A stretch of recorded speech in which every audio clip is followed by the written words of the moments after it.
evening. I'm Fiona Fox and you're very welcome to Late Night Live. I'm here in our Manchester studio with 2 hours of late night topical conversation lined up for you.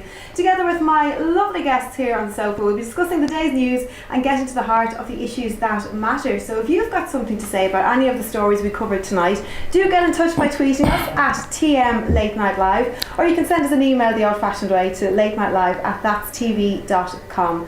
So joining me tonight, he's making his first appearance on the show. It's journalist Riccardo Vitali, and a firm favourite on the Late Night Live sofa, it's Gorton's finest, Trevor Wongsam. He's here as well. Very, very welcome, gentlemen. Thanks for being with us this evening. Thank you very much. So let's go straight into our first news story. David Cameron signalled his determination for Britain to stay in the European Union by issuing a direct challenge to anti-EU campaigners who claim the UK could negotiate a semi-detached relationship with Brussels. Speaking in Iceland, the Prime Minister addressed the difficulties with the so-called Norway option, a move which would see Britain leave the EU but maintain access to the European single market. The speech comes amid fears Mr Cameron has already lost significant ground in the EU debate ahead of the first formal roundtable negotiations on Britain's demands at the European Summit in December. So what do we think? Does the Norway option have any merits? Riccardo, do you want to start us off, as it is your debut here today on Late Night Live?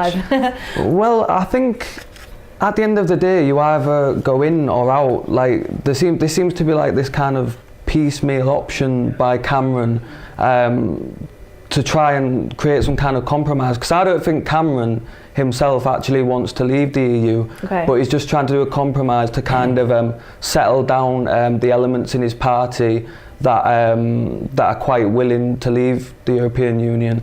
So I think he's just trying to like kind of thrash out this piecemeal compromise, but I don't think it's really working. Do you think he's just trying to keep everyone happy a bit then, is it? Or he's just, I think he's trying to quell down the more militant elements of his party in terms of Euroscepticism, but at the same time I think he's been very disingenuous.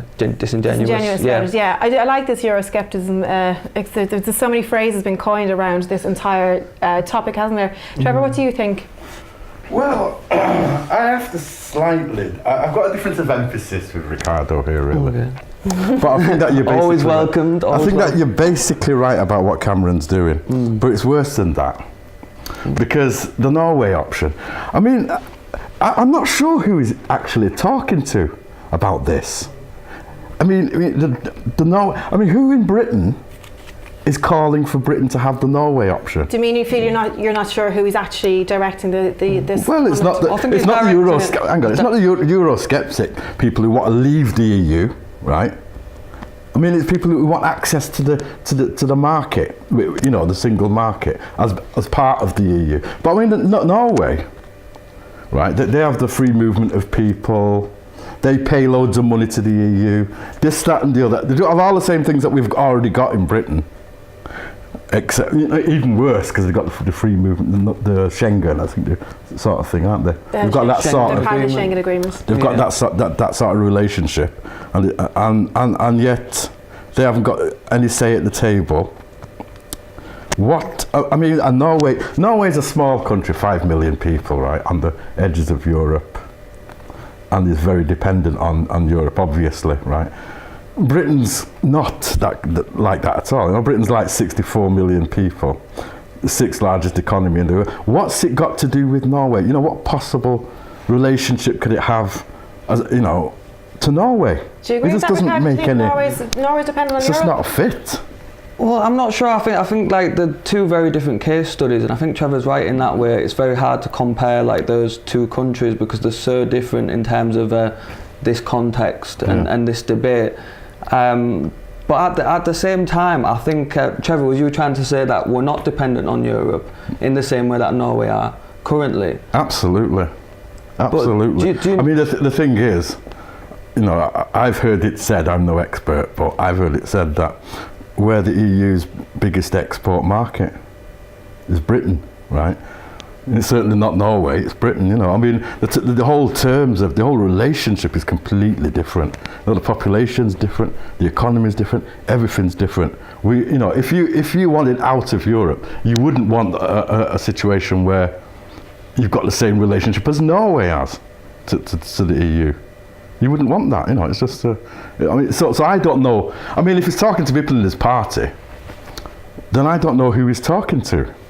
He's talking to people who are undecided people. Dampen people. down the sort of the more spirited. Yeah, I think he's trying to dampen down that kind of anti-EU element. I think it is desperate.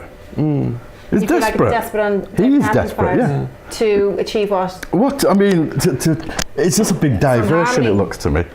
It's a big diversion. He's got to negotiate these terms. He hasn't negotiated these terms. So what's he going on about Norway for? Well, I think with Cameron, that's what he's done. Like this Norway thing, he's done that to look good on the surface. And then in the past, I think he's engineered this trying to negotiate the terms of these deals. So when he knows they're not going to go through, it looks like he's the kind of stalwart, boisterous rebel that a lot of the voters might think, oh well, he's trying to reform, he's trying to do something, and he knows it's not going to work. But in the public sphere, that's what it makes it look like he's doing. I don't think it'll even work in the public sphere.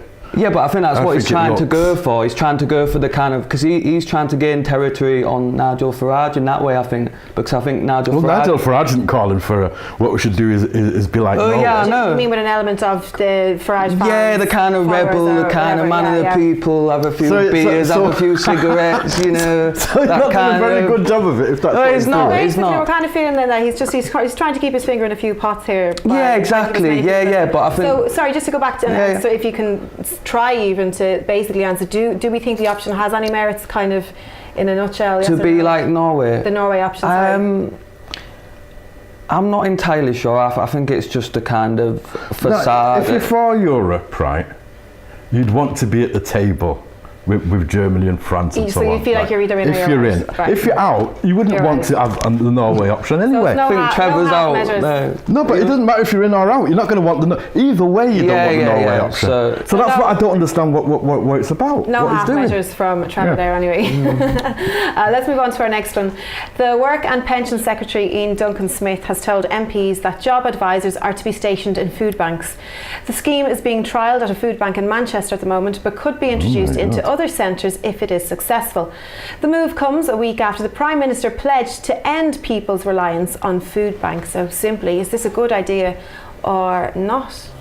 Do you want to take this one, Trevor? Do you want to start us off? Yes, I think it's a very bad idea. You think it's a very bad idea? Very bad idea indeed. So they have decided to trial it up here. So far the feedback has been positive. What do you kind of make of that? If it's come back with positive feedback, is it not something that should be further explored? Well, I'm not saying that I know. I'm not saying it would be the same everywhere in the country. Yeah. But generally speaking, I mean, just reading the article in today's paper, it seems to me that people going to food banks, they might want advice. What would people going to food banks want? They might want advice on why they've had their dole stopped. Right, so they might want, like the CPAG's got advisors there in a lot of these places, welfare advisors. Sanctions and that kind of thing, they might need more advice on you. Yeah, they might want, that's why they're go to the food bank in the first place. Yeah. Because they've been sanctioned, a lot of people. Yeah. Or they're on a low wage, such a low wage that they need to go to the food bank anyway. So either way, I don't see where job advisor would fit in. I mean, because no doubt you've been, the day before you was at the job centre, they said you've been sanctioned. Yeah. So it's a possibility, yeah, it's a possibility. Do you think, Ricardo, do you think that this might be a step that's too accepting of emergency food supplies in the situation, that we're just, this is something we have to deal with, let's just send some job advisors down? Should we be trying to tackle the fact that I think to go to food banks? Yeah, well, I think it's just covering up the root cause in a very condescending and patronising way. I agree. We agree. Yeah, because it's just like, if you're having to go to a food bank, I think it's just so degrading, like, to not only, like, it must be very, like, humiliating in a way to be in that position already. Like, I think there might be a lot of loss of integrity for a lot of families to have to depend on food banks. I think it's a very hard step to take, definitely. Yeah, and on top of that, to be then patronised by having your job centre advisor there as well. I just think it's it's rubbing salt in the wounds. What do you think the strategy should be then for tackling hunger in the UK? And I mean by that I mean people having to go and find emergency food supplies. Well, I mean, it's obvious, isn't it? I mean, the reason people go to food banks is because of poverty. Let's face it. People haven't got enough money to live on, right?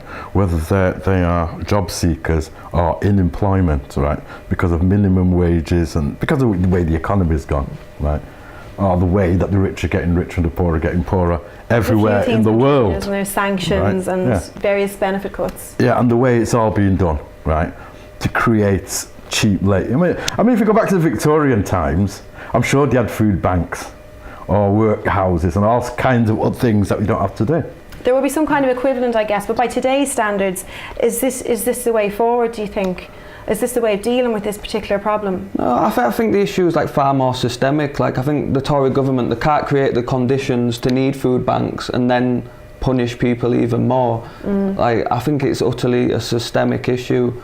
Yeah, I agree. And it is an issue that's grown under the Tories, it has to be said as well. I mean, the use of food banks has actually increased by 398% in Scotland between 2012 and 2014. That's obviously under the Conservatives. So do you feel that might be an issue that they need to tackle head on rather than this kind of passive-aggressive, possibly condescending approach? Well, I think another thing to say about having the job advisor in the food banks is that that's entirely assuming that the users of the food banks are unemployed. And a lot of people are having to use food banks when they've got jobs and have to rely on tax credits that are trying to be cut at the moment. So, well, I agree with if you say systemic, then that is the intention of the government. That is their intention, and I just think this whole thing. I think it's a misconception by Ian Duncan Smith. Right, he thinks, right, we're doing all these tax credit cuts. We're going to do £12 billion worth of welfare cuts. Right, we said this. We're going to do it. So everyone's going to think we're the nasty party again. So what we need to do is to prove that we are actually doing something to help these people. Right. So we will put these people in the food bank. But it seems like a very round. And it's the complete opposite, right? Opposite effect of what So I think that's possibly what they're doing. It's not a good step. Okay, thanks for that, guys. It's time for a break now, but don't go away, as we'll be back in just a few minutes with some more late night debate. See you in 3.